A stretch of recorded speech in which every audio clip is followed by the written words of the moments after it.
Lecture du livre des Actes des Apôtres, chapitre 12, des versets 24, puis chapitre 13, des versets 5.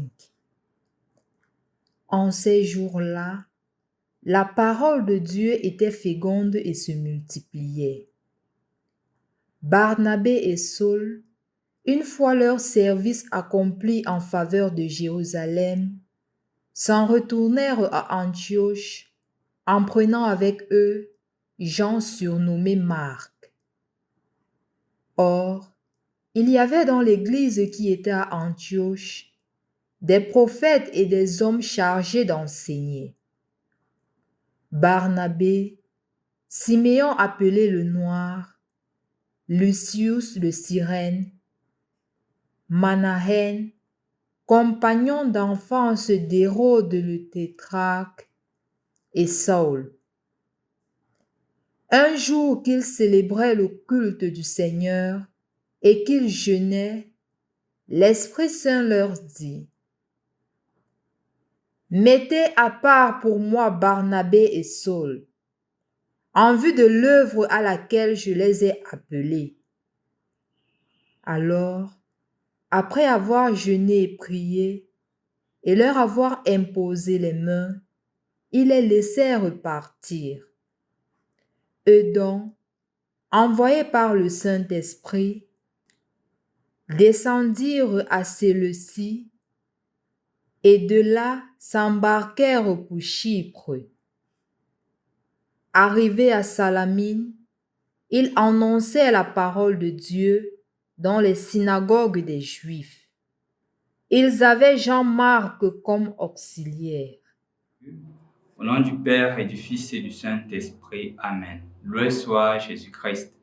Chers frères et sœurs dans le Christ, continuant l'action de la parole de Dieu, on commence progressivement à voir comment est-ce que l'Esprit Saint, de façon plus claire, s'exprime dans la vie des chrétiens, dans la vie de la première communauté chrétienne. Et remarquez plusieurs choses dans cette première lecture des Actes des Apôtres. Premièrement, plusieurs m'avaient demandé qui est Marc. On ne voit jamais le nom de Marc parmi les 12 apôtres. En effet, même si on parle de l'évangile selon saint Marc, ça ne veut pas dire que c'est Marc qui est un des 12 apôtres. Marc, en effet, était un disciple de Pierre. Et c'est justement à travers ce qu'il a récolté dans la première communauté chrétienne, spécialement de Pierre qui a vécu avec Jésus, que Marc s'est mis à écrire. Et pour la première fois, on parlait déjà de Marc dans cet évangile. Donc Marc, en effet, était un auxiliaire. Il a fait sa première expédition missionnaire avec Paul et Barnabé. Même si jusqu'à présent, Paul n'est pas appelé Paul, il est appelé Saul. Chers frères et sœurs dans le Christ, en plus de cette petite présentation de Saint Marc, il y a plusieurs personnes qui m'avaient abordé dans le passé. Premièrement, un monsieur qui venait me dire que mon père, j'ai rêvé que j'ai épousé cet homme-ci. Et donc, c'est l'homme de ma vie. Ou peut-être une dame vient me dire que je suis allé voir et on m'a dit que c'est l'homme de ma vie. Ou je suis allé voir, on m'a dit que c'est la femme de ma vie. Et en effet, et on se dit que, ou on croit fermement que c'est l'homme de ma vie, ou peut-être que c'est l'homme que Dieu a prévu pour moi. La première communauté chrétienne nous présente un critère du discernement pour savoir si ce que je fais va en droite ligne avec la volonté de Dieu.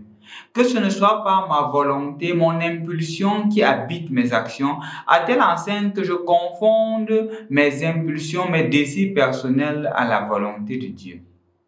Et donc, chers frères et sœurs dans le Christ, aujourd'hui, on voit dans la première communauté chrétienne, premièrement, une communauté qui jeûne, qui est en permanente union avec Dieu.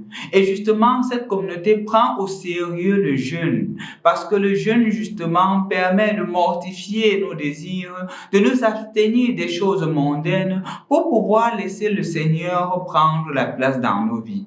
Et quand ils étaient en jeûne, quand ils se mortifiaient de leurs désirs, de leur volonté personnelle, le Seigneur révèle sa volonté. Et le Seigneur dit que parmi ces personnes qui ont le don de l'enseignement, mettez de côté deux qui auront pour mission d'aller ailleurs me faire connaître, qui auront pour mission d'aller ailleurs annoncer la bonne nouvelle.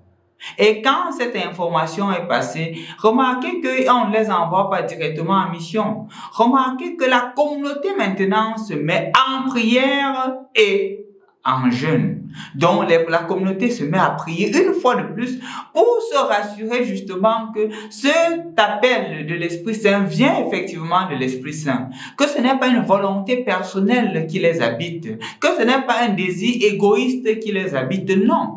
Ils mettent cette situation en prière et ils jeûnent davantage. Et c'est seulement après avoir prié et jeûné qu'ils décident comme communauté d'imposer les mains, comme pour dire de bénir ceux qui iront en mission avant de les envoyer en mission.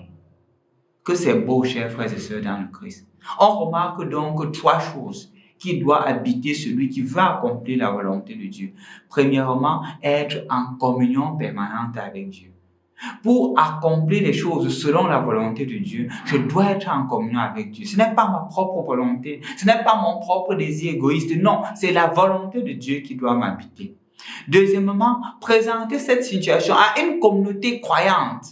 Ce n'est pas des amis avec qui je bois mes bières et qui n'ont rien à voir avec la relation avec Dieu, mais une communauté qui croit, une communauté qui suit ces mêmes idéaux que moi. Et je présente cette situation à la communauté, disant et présentant à la communauté que voici la réalité. Voici ce qu'on est en train de vivre. Voici ce qu'on est en train de traverser. Aidez-moi, mettons davantage en prière.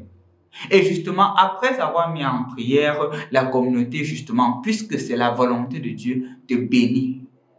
Donc, il y a d'abord l'appel de Dieu que je ressens. Je remets en communauté cette situation. Et en communauté, puisqu'on prie, les choses sont davantage claires. Je voudrais donc prier pour toi. Peut-être que tu as aussi ce désir-là de faire des choix dans ta vie, mais tu as peur. Tu te dis que ce n'est pas ma volonté, c'est la volonté de Dieu. Tu te dis que non, peut-être c'est ma volonté, peut-être c'est la volonté de Dieu. Justement, premièrement, mets en prière comme la première communauté chrétienne. Jeûne dessus. Jeûne dessus sérieusement. Et ne te centre pas seulement sur toi-même. Va voir des aînés spirituels, le prêtre de ta paroisse qui est proche, ou peut-être une sœur, une religieuse et un religieux avec qui vous allez mettre davantage cette situation en prière.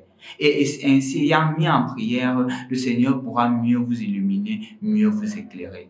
C'est la prière que je t'adresse aujourd'hui, mon frère, ma sœur. Que le Seigneur soit toujours en train de t'illuminer et d'illuminer tes choix quotidiens. Lui qui est Dieu, maintenant et pour les siècles des siècles.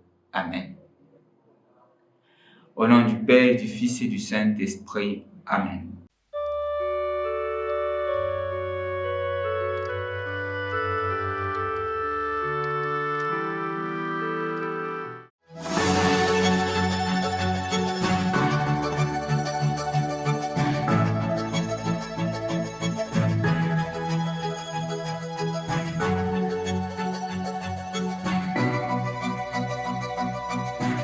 Le groupe Mission Jeunes est un groupe de jeunes missionnaires qui chaque année organise un forum social qui regroupe les jeunes de différents horizons. Et le thème retenu pour cette année est « Dis-moi ce que tu lis, dis-moi ce que tu regardes et je te dirai qui tu es ». Le forum social Mission Jeunes, c'est un moment pour affermir les liens de fraternité entre nous jeunes, d'apprendre à se connaître les uns et les autres, de développer notre sens de la relation avec le prochain, d'apprendre également à cultiver notre spiritualité et surtout de développer entre les uns et les autres le sens de la responsabilité, le savoir-vivre et le savoir-être en communauté. Jeunes, ne manquons pas ce week-end de forum social qui se tiendra au centre Xavier, ici à l'entrée Casa, en date du 3 au 5 mai 2024. Pendant ce forum social, nous aurons comme activité un enseignement sur le thème, des moments de prière, ateliers de formation, à savoir la danse, les chants, la poésie et l'art.